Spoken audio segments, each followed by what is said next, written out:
Bonjour à tous, quel plaisir de retrouver Félix Roy après quelques jours de vacances. Oui. Félix, bienvenue dans notre émission et heureux de vous retrouver avec Florian Anselme également, avec Philippe Bruet. Il n'y a que des garçons encore ce soir. Alexandre Borde. Il serait temps quand même que les jeunes femmes prennent le pouvoir en football. Juan Rosé. Buonasera. Ah non, c'est buenas tardes. Qui entraîne le Real Madrid? Le Real, c'est demain. Et qui entraîne le Real Madrid? Apparemment, c'est Solari. Apparemment, on verra. Parce que vous le savez, il n'a que 15 jours, le Real n'a que 15 jours pour décider s'il reste. Il va rester?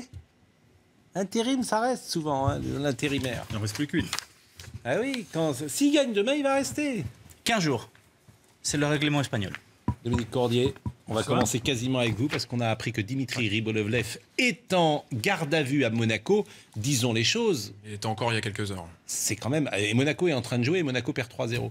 Contre Bruges. Contre Bruges. C'est un séisme, Félix. Plutôt, ouais. Alors ça n'a absolument rien à voir avec les affaires révélées par Mediapart. Alors depuis 9h ce matin, c'est une information de nos collègues, nos confrères du Monde, information qu'on est en mesure de vous confirmer. Dmitri Ribolovlev est en garde à vue à Monaco. Son domicile a été perquisitionné. Alors il est suspecté de corruption, de trafic d'influence actif et passif et de complicité dans ces deux délits, à savoir corruption et trafic d'influence. Alors pour la faire courte, l'an dernier, Dmitri Ribolovlev aurait bénéficié d'un traitement de faveur de la part des autorités judiciaires monégasques. Il était dans une affaire d'escroquerie avec un marchand d'art suisse. Il aurait donc bénéficié du traitement de faveur des autorités monégasques et l'AS Monaco dans un contexte extrêmement compliqué. Les résultats en Ligue 1, les résultats en Coupe d'Europe, on en reparlera. Les révélations de Mediapart. Et donc cette garde à vue du propriétaire russe de l'AS Monaco. Je le dis, mais sans arrêt depuis 30 ans que je suis dans le foot. L'image du foot, tous les jours, elle est abîmée, polluée, abîmée, etc. Ça change rien. Ça change jamais rien. Des présidents garde à vue, des affaires de corruption, des violences. Un jour, c'est les supporters, un jour, c'est les joueurs qui se battent entre eux, un jour... Bon, et ça change rien.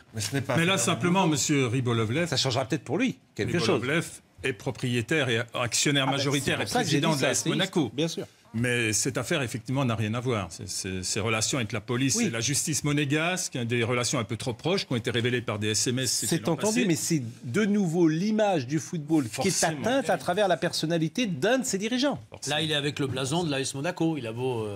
Ribolovlev, c'est l'AS Monaco. Bien sûr, et puis il peut avoir des conséquences pour le club de la principauté. Bien sûr. Hier soir, à propos des révélations de Mediapart, donc, il y avait un communiqué de l'AS Monaco qui disait que Dmitri Ribolovlev était blanc comme neige. C'était donc dans toutes autres affaires. Ça concernait d'éventuels dons qu'il avait fait au club via des contrats marketing bidons. Et là, l'affaire n'a rien à voir, effectivement. Bon, l'affaire du parquet financier du Paris Saint-Germain, c'est encore autre chose, parce qu'on peut considérer que le fair play financier est à la fois illégitime, sans doute, et illégal, sûrement. C'est-à-dire que les révélations qui ont été faites depuis quelques jours, depuis vendredi dernier par Mediapart, visent, je trouve, plus l'UEFA que le club lui-même. Le club se défend, discute avec les autorités de l'UEFA, c'est tout à fait normal. Ce qui l'est moins, c'est qu'en revanche, les patrons de l'UEFA acceptent de dialoguer alors qu'il y a une commission indépendante qui, normalement, devrait instruire le cas. On va parler ce soir de foot et de Ligue des Champions avec le Paris Saint-Germain. Et tout de suite, Marina Lorenzo qui est en direct de Napoli. Bonjour Marina. Je ne sais pas si c'est la première fois que vous allez à Naples d'ailleurs, mais parmi tous les voyages... Messieurs. Bonsoir. Parmi tous les voyages que font les journalistes de football, pour être allé à Naples plusieurs fois, généralement on se souvient de San Paolo, on se souvient de l'accès au stade, où on prend généralement une dizaine de sens interdits avec un taxi, et on se souvient de l'atmosphère et du climat de cette ville qui est quand même unique en Europe. Ah oui, ça c'est sûr, ça donne déjà envie d'y revenir, même si on n'a pas encore goûté à l'ambiance à l'intérieur du stade en plein match, mais évidemment on est impatient de vivre cela, l'un des stades les plus chauds d'Europe. C'est ce qui nous attend. On sent autour de ce stade depuis 3-4 heures que l'ambiance ne cesse de monter, les gens s'agglutinent autour du stade en famille, avec les enfants, avec les lasagnes qui sont prêtes également pour pouvoir manger à l'intérieur. Il y a une ambiance très très chaude. Le bus du Paris Saint-Germain qui est en train de reculer, juste regardez, Nicolas Paillard vous montre ce bus qu'il est arrivé tout à l'heure, eh bien évidemment nourri par les sifflets et les insultes également des Italiens qui étaient là. Neymar en a pris pour son grade. Le bus du Napoli également qui est en train de reculer. Les joueurs sont à l'intérieur. Le stade sera bouillant à guichet fermé et on a hâte d'y être, oui. Merci Marina Lorenzo, Philippe Bruet, vous qui avez longtemps couvert pour Canal le foot italien. Vous étiez un habitué de San Paolo. Vous avez peut-être vu Maradona d'ailleurs à San Paolo. Non, moi j'étais envoyé un peu après. Mais San Paolo était une vraie bouillotte, une bouilloire, avec des incidents terribles autour du stade. Quand la Juve arrivait, c'était une ambiance de folie à l'extérieur. Et puis ce stade, quand vous passez tout près de la fosse pour aller à la conférence de presse, vous vous demandez si vous n'êtes pas ailleurs, bien évidemment, que dans un stade. Ça va compter. Ça va être difficile le premier quart d'heure. Surtout pour être allé récemment, c'est le stade le plus vétuste peut-être d'Europe. En football, vous avez des tags, vous avez les toilettes qui ne fonctionnent pas. Marina et Nicolas vont expérimenter. Il y a 2 toilettes pour 100 000 personnes. Marina et Nicolas Quasiment. vont expérimenter les conditions de travail pour les journalistes qui sont absolument inexistantes. Il y a cette piste d'athlétisme qui a été recouverte de béton. Et pourtant, c'est une des atmosphères, peut-être avec celle de Belgrade, dont on reparlera tout à l'heure, les plus chaudes d'Europe, malgré cette piste d'athlétisme. C'est dire la ferveur du peuple napolitain autour du club. Bon, on va voir le groupe du Paris Saint-Germain. Parce qu'il faut bien comprendre que si le PSG perd ce soir, c'est arrêt buffet. Bah pas forcément, parce que là il y a un résultat en cours. L'Étoile Rouge reçoit Liverpool, et pour l'instant l'Étoile Rouge, c'est surprise énorme et qui dit toute l'épreuve que va être d'aller jouer à Belgrade. Pour l'instant l'Étoile Rouge mène face à Liverpool. Il y a quelques instants il menait 2-0 et ça rebat toutes les cartes. Si jamais Liverpool battait l'Étoile Rouge, ce qui était le cas selon nos prédictions, le PSG avait victoire obligatoire quasiment ce soir pour avoir son destin entre les pieds. Mais cette éventuelle victoire de l'Étoile Rouge face à Liverpool rebat complètement les cartes. En gros, pour la faire simple, le PSG, quoi qu'il arrive, jouera une finale au Parc des Princes face à Liverpool. La question de ce soir est de savoir dans quelles conditions le PSG jouera cette finale. Est-ce que le PSG devra faire un résultat ou est-ce que Liverpool viendra au Parc pour faire un résultat ? Mais d'autant il y a une autre lecture. On peut aussi se dire que cette victoire qui se dessine de l'Étoile Rouge peut amener le Paris Saint-Germain à aussi douter d'une possible qualification en Ligue Europa. C'est-à-dire que ça peut être rien du tout. C'est-à-dire qu'on imaginait que l'Étoile Rouge était le bon dernier assuré. Là, non, l'Étoile Rouge prouve qu'il est un candidat possible au moins à la 3e place. Donc Paris... Vous trouvez que c'était plutôt une bonne nouvelle et vous êtes en train de nous plomber non, il y a 2 lectures. Je ne dis pas que ce que dit Félix est faux, je dis qu'il y a 2 lectures possibles. C'est quand même c'est une bonne nouvelle. Oui, allez gagner à l'Étoile Rouge et puis voilà.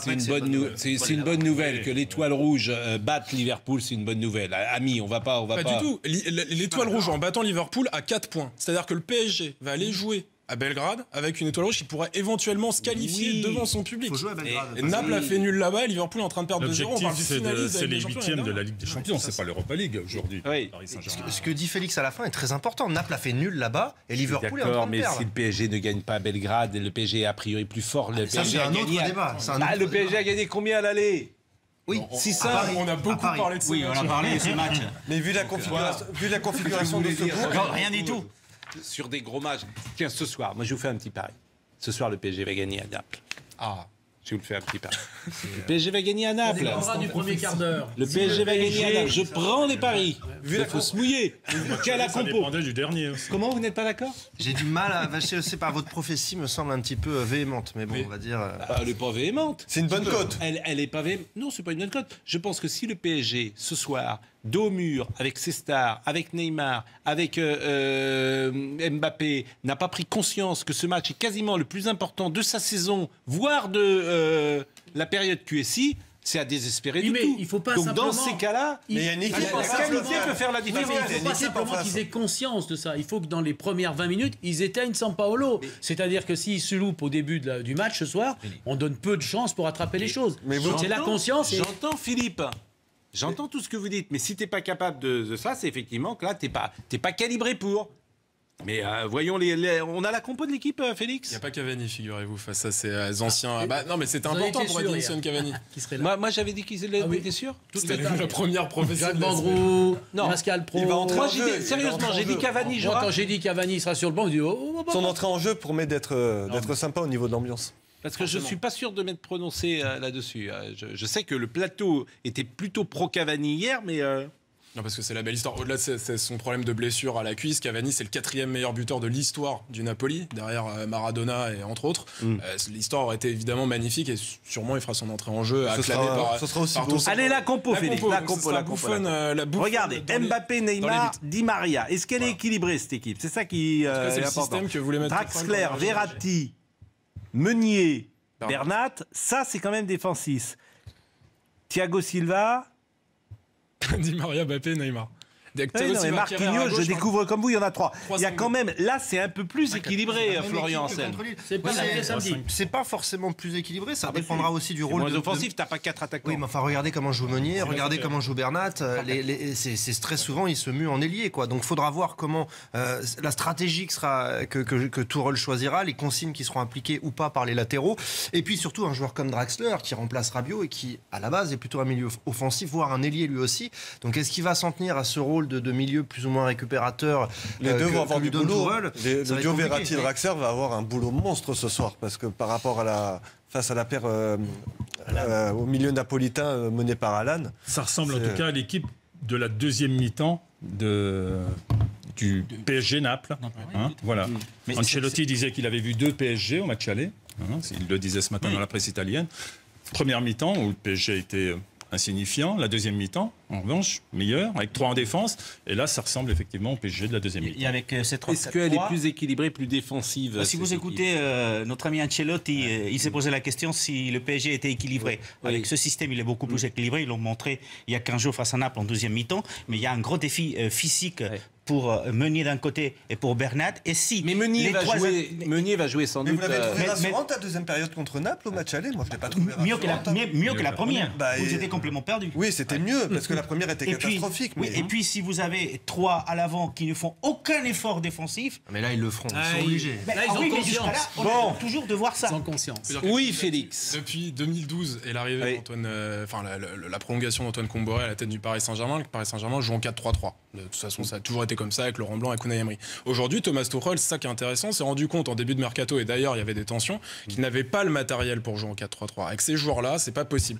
Et la solution, ça a été d'installer son schéma de jeu, et on va voir pour la première fois ce soir, alors c'est un quoi? C'est un 3-4-3 quand ils ont le ballon. Ouais, c'est assez mouvant. Attention. Oui, 3-4-3. Ça fait quand ils ont le ballon. Ça fait 10 plus 1. Voilà. Bon, je vous propose, on a des images des supporters du PSG avant de voir ils étaient en nombre, Neymar. menés par le CUP, le collectif Ultra Paris. Ils ont mis l'ambiance dans la ville de Naples. Vous les voyez là avec les fumigènes aux abords du San Paolo. Plusieurs centaines de supporters du Paris Saint-Germain qui, depuis que Nasser Al-Khelaifi les a réintroduits au Parc des Princes, sont fidèles avec le club à chaque déplacement. Qu'il est beau ce Félix, dit Cal Stevia. Donc vous avez des supporters parmi ceux qui nous regardent. Oui, il est de retour, Félix. On va voir une séquence Neymar. Ce match, c'est une finale du Neymar. A gente sabe que é praticamente uma final pra gente, que a gente tem que vencer a partida.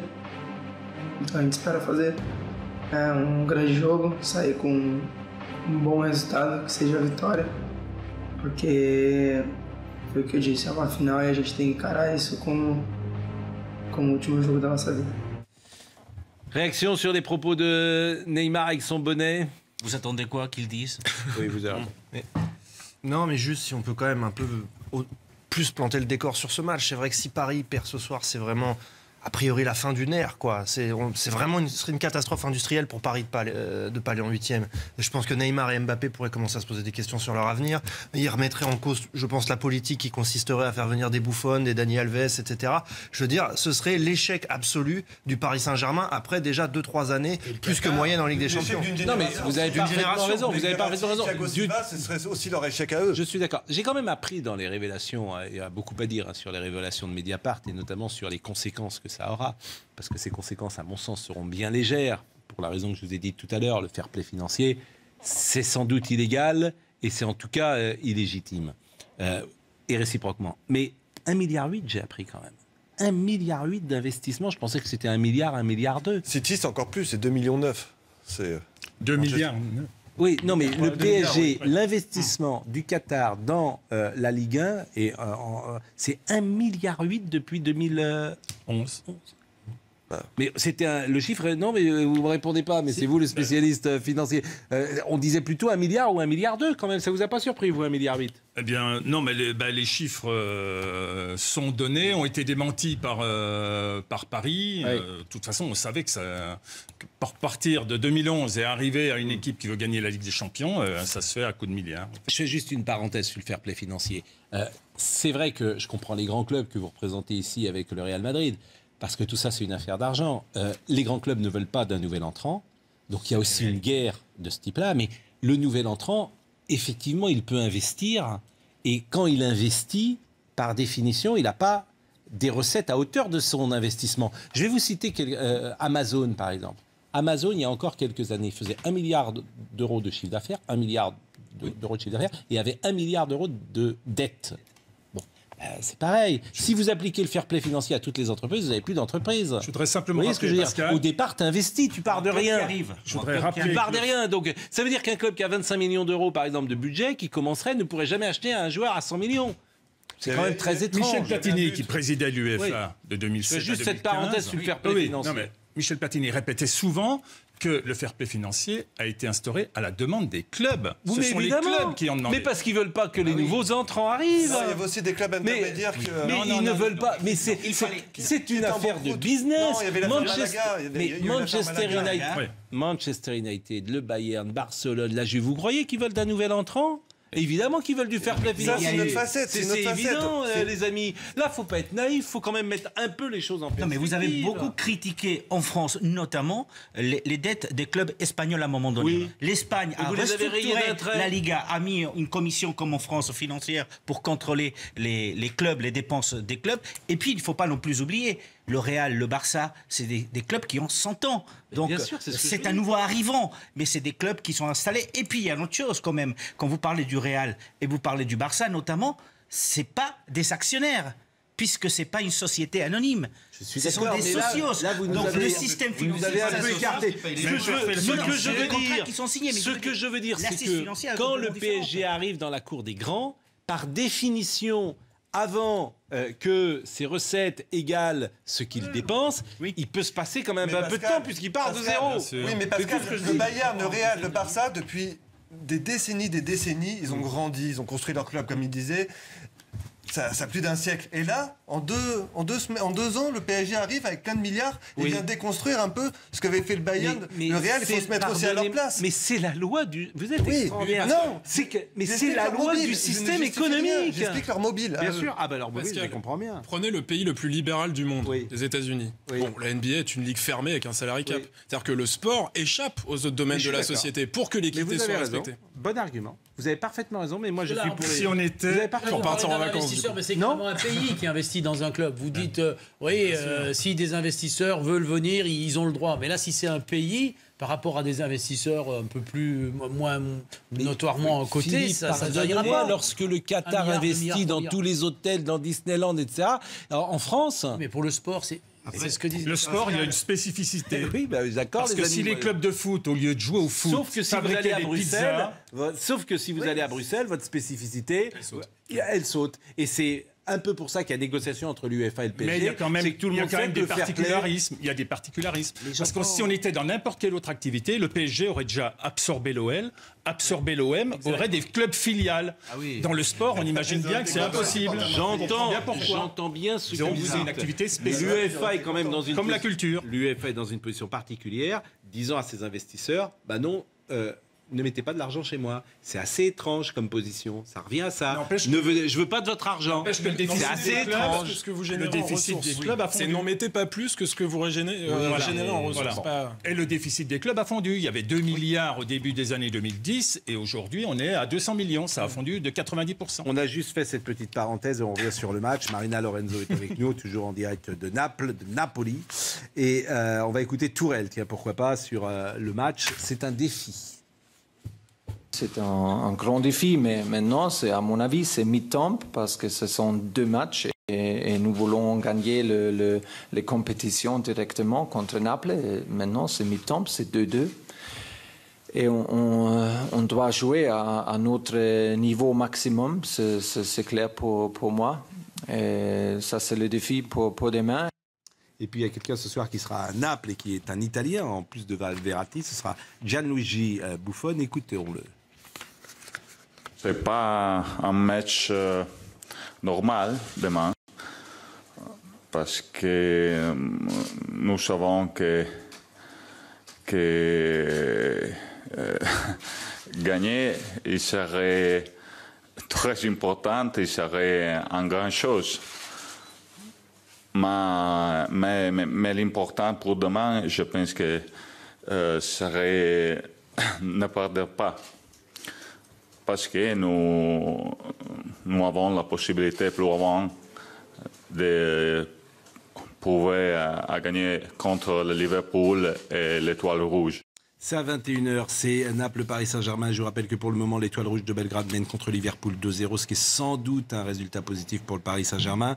Comment Naples va-t-elle accueillir tout à l'heure Gianluigi Buffon, Marina Lorenzo?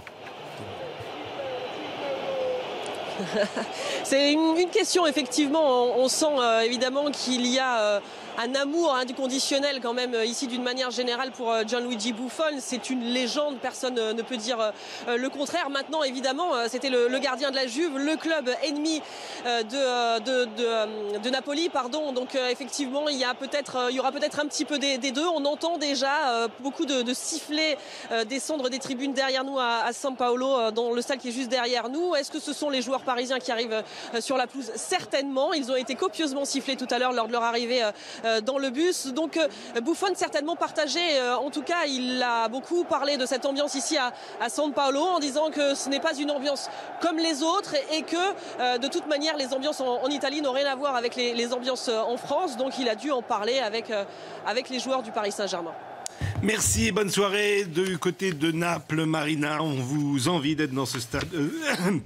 Pardonnez-moi, on vous envie d'être dans ce stade de San Paolo. Dans quelques minutes, c'est à 21h, je le rappelle. Cavani remplaçant. Et oui, face à ses idoles, face à son public, le public qui l'a adulé pendant 3 saisons qu'il a passé au Napoli. Edinson Cavani qui a inscrit 104 buts. Alors on se rappelle, il y a eu PSG Lyon, Cavani sorti en faisant la tête à la 39e parce que Kimpembe avait pris un carton rouge. Derrière, évidemment, cette blessure à la cuisse, il a loupé le match face à Marseille et face à Lille. Il faut remonter à 2015 pour voir Edinson Cavani, même blessure comprise, ne pas démarrer un match de Ligue des Champions avec son équipe. Moi, je trouve que c'est vraiment dommageable pour le PSG sur ce match-là, pour 2 raisons. La première, c'est que Cavani connaît Naples, il connaît le terrain. Et vous demanderez à tous les anciens joueurs de football, un stade de foot n'est jamais le même. Et lui, il a des repères dans ce stade. Il y a marqué, je ne sais plus, 150 buts, il y a joué un nombre de matchs énorme. Il était une véritable idole là-bas, il a encore de la famille. Mais ce n'est pas le problème de Tourelle, c'est question que Paris a un problème d'état d'esprit, un problème de mental. Et ce garçon-là a un mental de fer, un mental hors norme. Et deuxième chose, c'est un garçon d'expérience. En face, il y a des vieux briscards, il y a Albiol, il y a Hamzik, il y a Calderon, des joueurs qui ont de l'expérience en Ligue des Champions. Il est l'un de ceux qui a le plus d'expérience en Ligue des Champions à Paris et il n'est pas sur le terrain. Il revient de blessure, physiquement, il n'est peut-être pas assez apte pour ce match qui va recourir une intensité mais énorme, quoi. Donc Tourelle le savait samedi en battant Lille. Cavani en remplaçant serait peut-être plus intéressant, qu'il rentre en jeu, qu'il mette plus de niaque c'est ce que veut faire l'entraîneur du PSG, mais c'était impossible de le mettre ce soir. Parce que même s'il connaît Naples et les rues de Naples et l'ambiance, Tourelle, il s'en fiche de ça. Et puis Tourelle, il a donné les clés à Neymar et à Mbappé ce soir. Et eux, ils n'ont pas terrasse à se planter. Et puis il y a le système. Avec ce nouveau système, il fallait sortir un. Il n'a pas joué les 2 derniers matchs. Il est peut-être à court, effectivement, physiquement. Donc c'était le seul qui pouvait partir. Je pense qu'il on a des pas sur le banc sur la relation Cavani-Mbappé qui ne fonctionne pas trop. C'est plus Cavani. Vous avez un duo, si vous voulez, Neymar-Mbappé qui se cherche, qui se trouve entre guillemets les yeux fermés selon le traditionnel poncif. Et Edinson Cavani qui fait un peu bande à part. C'est très vrai depuis le début de saison. On va aller voir les statistiques d'Edinson Cavani. C'est compliqué pour lui d'interagir avec ces 2 joueurs pour une raison qui est toute simple, même s'il y en a d'autres. C'est que Cavani, quand le milieu de terrain reçoit le ballon, part tout de suite faire son appel. Et que Neymar et Mbappé ont besoin de 3 touches de balle pour se mettre dans le sens du jeu. Il y a incompatibilité. On va parler de Buffon à présent, le leader qui manquait peut-être au Paris Saint-Germain. Buffon qui sera donc ce soir sur le terrain.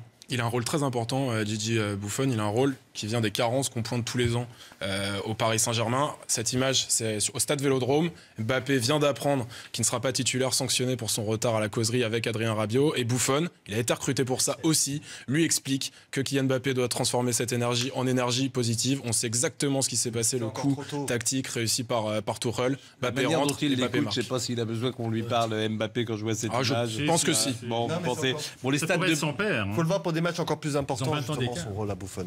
Le stade de Buffon au PSG, Bah, elles sont plutôt bonnes. Il n'a pas joué énormément de matchs Buffon. De toute façon, le contrat, il semblait clair dans la bouche de Thomas Tuchel. C'était Areola en Ligue 1 et Buffon en Ligue des Champions. Sauf que Buffon était suspendu pour les 3 premiers matchs. Mais on a l'impression que la hiérarchie, elle est établie et c'est comme ça. Et le plus grand rôle de Gigi Buffon, on le disait avant qu'il arrive au PSG, c'est l'image qu'on vient de voir avec Kylian Mbappé. Buffon a changé, c'est ce qu'il dit, mais surtout Paris a changé. Nous avons démarré notre préparation européenne il y a 3 mois. Mais depuis ce match aller contre Naples, j'ai l'impression que nous sommes une autre équipe.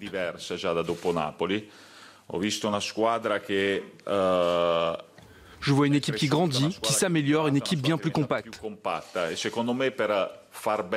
Et l'important en Europe, c'est d'avoir une équipe compacte et solide. Face à Marseille et Lille, notre équipe est allée dans ce sens.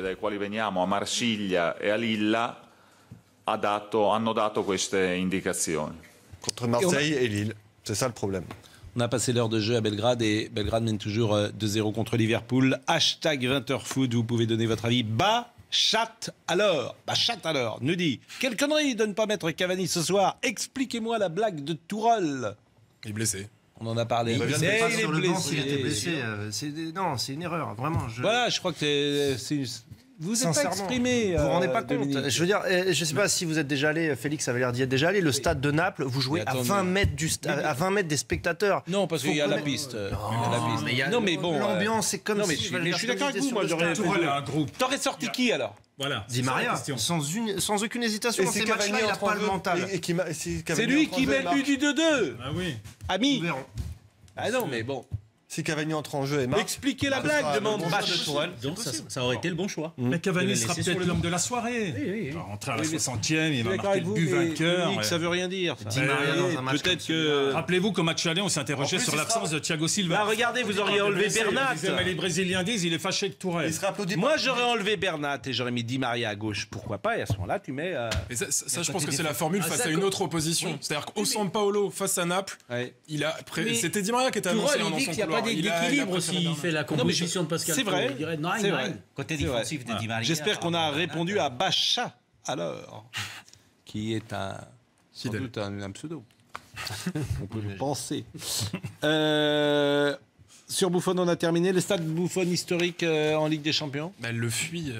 Oui, il n'a jamais gagné la Ligue des Champions. Il a gagné la Coupe du Monde, mais pas la Coupe du Monde. 3 finales. Il a tout gagné. Il a 3 finales perdues, la Ligue des Champions. Oui, alors ça, c'est pas bon, ça. Il a gagné assez de un chat noir, vous voulez dire?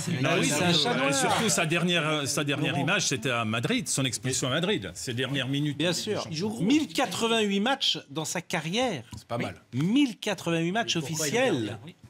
Mais vous vous rendez compte? C'est un des plus grands gardiens de l'histoire, si ce n'est le plus grand gardien. Courpa, il est gardien. Non, je plaisante, 1088, c'est énorme. 1088 matchs, vous vous rendez compte ce que c'est, vous? Bon, Rabiot a-t-il perdu sa place? C'est un des autres chapitres que nous abordons actuellement. Il est quand même sur une mauvaise musique, Rabiot, depuis 6 mois. Pour faire très court, il y a 2 problèmes. Il y a retard à la convocation, sanction de Tuchel, entrée lénifiante au stade Vélodrome. Derrière, Draxler est bon, donc Draxler joue. Et il y a cette prolongation de contrat qui tarde et qui ne se règle pas. Et la nouvelle situation de Rabiot, à savoir remplaçant, pourrait encore plus compliquer ce processus pour faire prolonger Adrien Rabiot au Paris Saint-Germain. Écoutez Tourelle, ce qu'il disait hier lorsqu'on lui a posé la question, il ne voulait rien dire en fait. Mais je ne peux pas dire parce que aujourd'hui c'est lundi après-midi, lundi soir, et je ne peux pas vous dire si on préfère Julian Draxler ou Adrien Rabiot, c'est pas possible. Ça me reprend. La qualité du français de Tourelle après si peu de temps passé en France. Oui. C'est une musique. Bravo. Comment dites-vous? C'est musical presque dans sa façon de. Mais les Allemands sont flow très doués. Rappelez-vous de comment il s'appelait le gardien, pardon, ça m'a échappé. Trapp. Les Allemands sont très doués pour apprendre le français. Oui, mais on parlait de Rabiot. On parlait de Rabiot. Alors Rabiot, mauvaise mayonnaise. Rabiot, on est le 6 novembre et le 1er janvier, il a le droit. Il est complètement libre, puisqu'il termine. Il est en fin de contrat. Mais oui, en juin. S'il veut partir. 1er janvier, il a le droit de signer ailleurs. Mais ce serait une bonne nouvelle pour le PSG qu'il parte, parce que là, il n'a plus du tout le mental. Et Rabiot, c'est le cliché du joueur français qui ne travaille pas beaucoup en France et qui, dès qu'il va jouer à l'étranger, il va devoir mettre un peu plus de. Il va devoir se mettre à bosser parce que la concurrence sera plus rude, on lui fera moins de cadeaux qu'à Paris. C'est l'archétype du footballeur français. On a un paquet. Il a perdu sa place, on est tous d'accord. Je ne sais pas s'il a perdu sa place et on ne l'a pas mis en confiance avec même si c'est gâché ces 2 remplacements lors des 2 derniers matchs. Et puis, effectivement, il y a cette histoire de contrat qui, je pense que c'est le truc qui porte le plus tort à Rabiot aujourd'hui. Qui a dit cette phrase, on ne l'a pas mis en confiance? Moi, je vous le dis, qui a dit ça? C'est Jean-José qui a dit ça. Mais lors des derniers matchs. Jean-José, pourquoi vous dites ça? Vous le faites. Il est remplaçant face à Marseille. Il est remplaçant. C'est un enfant gâté. Face à Lille. Oui, et vous voulez le mettre titulaire aujourd'hui? Vous mettez des ratis. Regarde, Jean-José. 13 matchs. Avant le match contre Naples, match joué. Lors des 11 premiers matchs en Liga. 13 titularisations. Après le match aller contre Naples, voilà, il n'a plus jamais joué. Il passe au travers contre Naples. Liverpool, il faut sanctionner, quoi. Donc, 13 titularisations, 13 matchs joués. Dis pas qu'on ne lui a pas mis... Ces 2 derniers matchs, il n'était pas en confiance. Ah oui, 2 sur 13. Mais on ne va pas le mettre en confiance. Et vous voulez le mettre aujourd'hui? 2 sur 15. Jean-José. Il faut sanctionner à un moment donné. Attention. Hein. Oui, c'est pour ça qu'il n'a pas signé. Bon, encore. Mbappé, parlons d'Mbappé. Est-ce qu'il a une revanche à prendre après le match aller notamment qui avait été catastrophique? C'est le symbole de ce match, Kylian Mbappé, ce match au Parc des Princes face à Naples. On s'est posé cette question, est-ce qu'il y a une revanche à prendre? Parce qu'on sait qu'Mbappé, c'est un joueur qui joue sur la réactivité. On l'a vu au Vélodrome, qui aurait pu prédire, qui rentre, qui marque tout de suite ce but. Donc psychologiquement, il est très fort. Dans la réaction, il est très fort. C'est évidemment cette force qu'on attend ce soir pour ce match décisif. L'avis de Tourelle sur Mbappé, élogieux bien sûr. Mais c'est normal qu'il peut améliorer. Il est 19 ans, mais pour 19 ans, il est incroyable. Hein. Je vous dis, il est un des meilleurs joueurs du monde. Il va être le meilleur du monde. Ça, c'est pour moi. Ça, et Xavi, il a raison, parce que c'est normal, il doit améliorer à toutes les façons. Et ça, c'est totalement normal avec un âge avec 19 ans.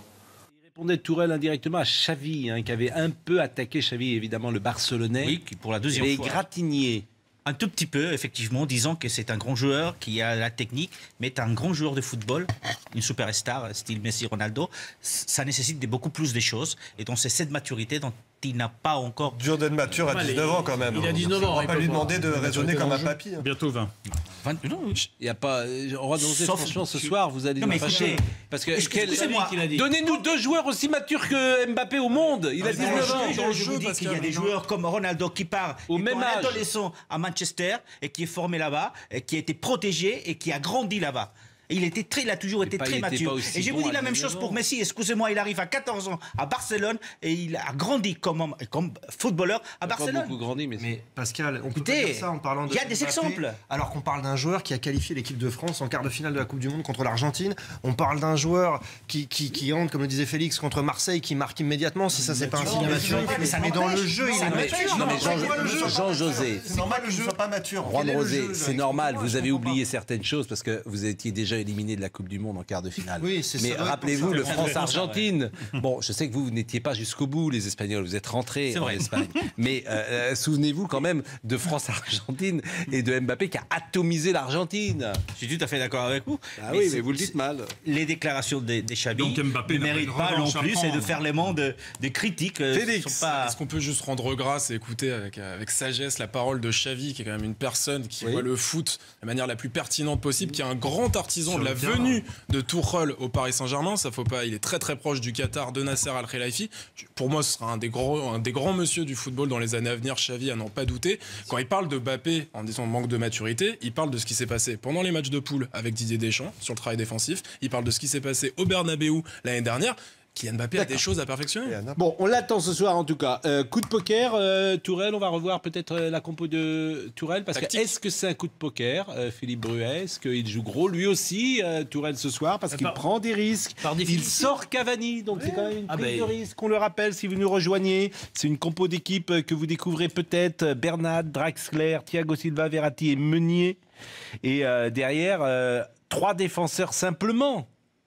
Il joue gros aussi dans le sens que l'équipe qu'il aligne, il lui trouve de l'équilibre, mais il a aussi à la causerie dû lui trouver les mots, parce que, encore une fois, moi je me répète, les 10 ou 15 premières minutes ce soir, on va voir si Tourelle a pu faire passer le message à ses stars. On a beaucoup parlé du PSG, je vous propose de parler un peu de Naples et de Ancelotti. Ancelotti a-t-il trouvé la solution? On en parle après ce sujet.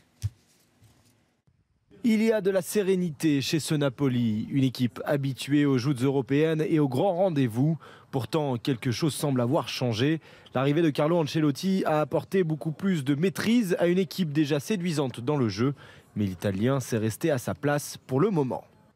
Però già il fatto che è tutto molto equilibrato e diciamo per quello vederlo dalla parte nostra è molto positivo